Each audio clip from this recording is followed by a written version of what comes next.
in the heart of Windsor's ancient woodlands, a haunting figure appears from the shadows. His name is Herne the Hunter, a figure shrouded in mystery and myth. Celtic myth. The Saxon deity.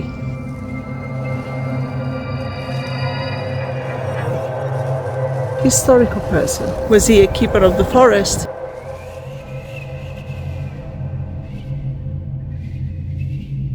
Was it a myth? Was he legend?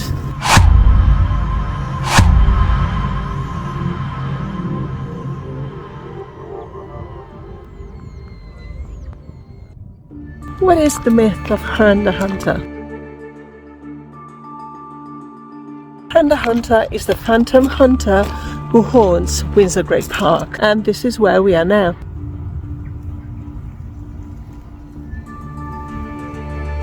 Herne might have been a natural keeper of the forest, or possibly a manifestation of the wild huntsman myth, a myth that is common across the world.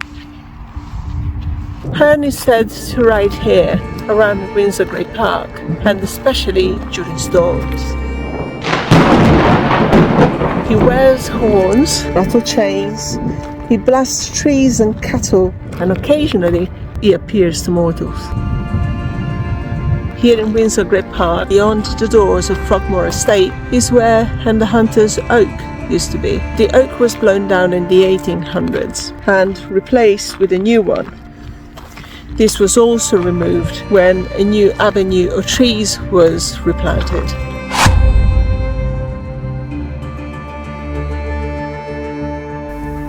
The reasonable tale goes that Herne the Hunter, sometimes a keeper here in Windsor Forest, doth all the winter time, as till midnight, walk around about an oak. Herne made his first written recorded appearance in William Shakespeare's The Merry Wives of Windsor, where he served as a cautionary tale told to keep young children away from the Windsor woods. Shakespeare's Herne terrorized animals and people alike. Unlike later depictions of this character, this version did not ride a horse and elected instead to haunt a single tree. In some versions of the story, he appeared as Horn. This alternate name suggests that Herne might have been based on Robert Horn, a historical yeoman and poacher who lived during the time of Henry VIII. Though Herne's appearance in the play was brief, it inspires countless future works and interpretations of the character. Shakespeare mentions only one of the many Herne the Hunter stories.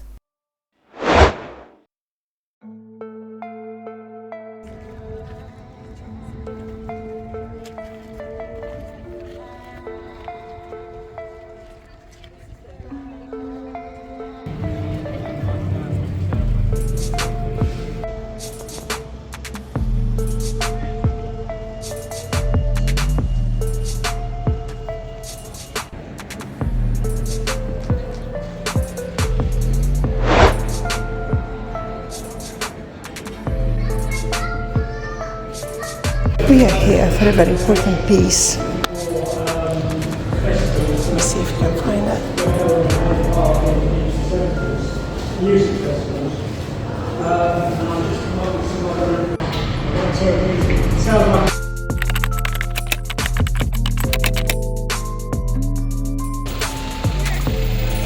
I went in the museum and unfortunately they have removed a bust of Shakespeare here made from Herne the Hunter's oak. They will put it on display once again one day, but at the moment they have to make do with one of the photographs that I have on the website. I still wanted to see it. William Perry, with cover to Queen Victoria, carved a bust of the bard William Shakespeare from a portion of Herne's oak. As well as Perry's commemorative bust, a special casket was also made to hold Shakespeare's famous first folio inside. Several trees had been identified as being the famous oak tree. One fell down in 1863, and Perry's treatise on the identity of Herne's oak, claiming the authenticity of the tree, echoed Queen Victoria's own belief. However, the fact that he had been given portions of the wood to carve into souvenirs, which includes the binding of this book, means that Perry's views was not entirely unbiased.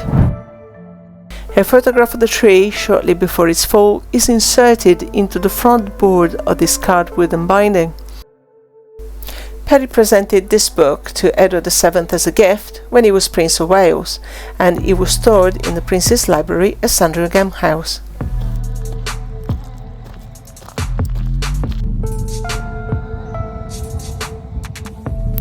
Herne was thought to have lived at the time of Richard II. He haunted one particular tree and terrorized the wildlife of the woods. Herne's ghostly power revolved around the decay of the natural world. It could cause a tree to wither and die with a single touch. And there are so many dead trees around Windsor Park. One cannot help wondering if that was the work of Herne.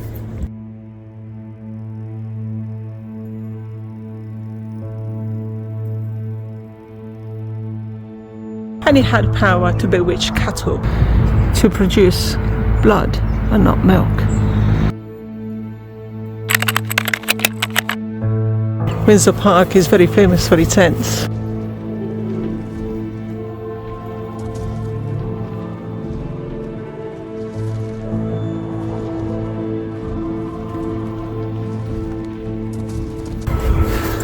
Look at this tree, it looks like it's coming out of the woods.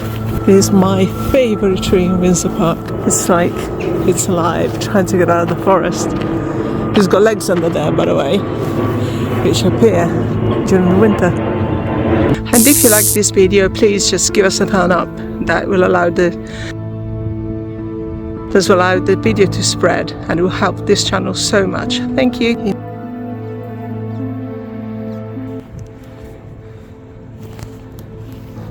I think it's so easy to come up with a Herne the Hunter legend in a place like this. I mean, this is one of the creepiest trees I've ever seen here.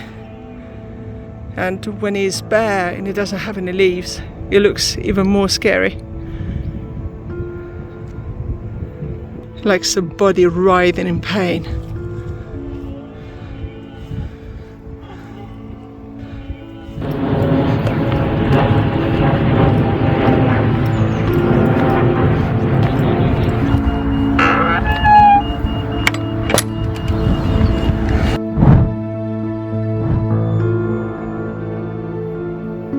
The Herne's ghostly figure rides around the Windsor area is apparently of little doubt.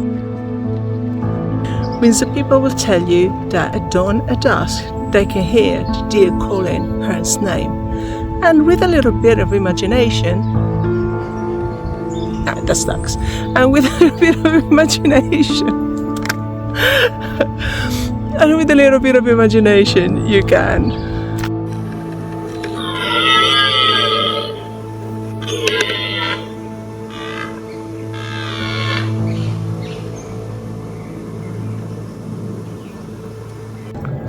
Well, that was a little scary.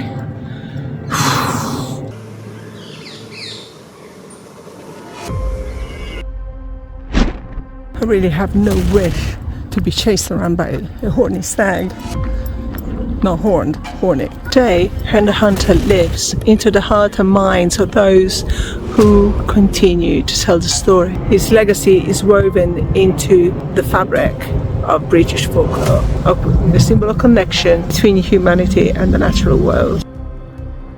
As we conclude this journey into the mystery of Herne the Hunter, one question remains. Who was he really? His legend endures, waiting to be discovered by those who dare to venture into the heart of the haunted woods.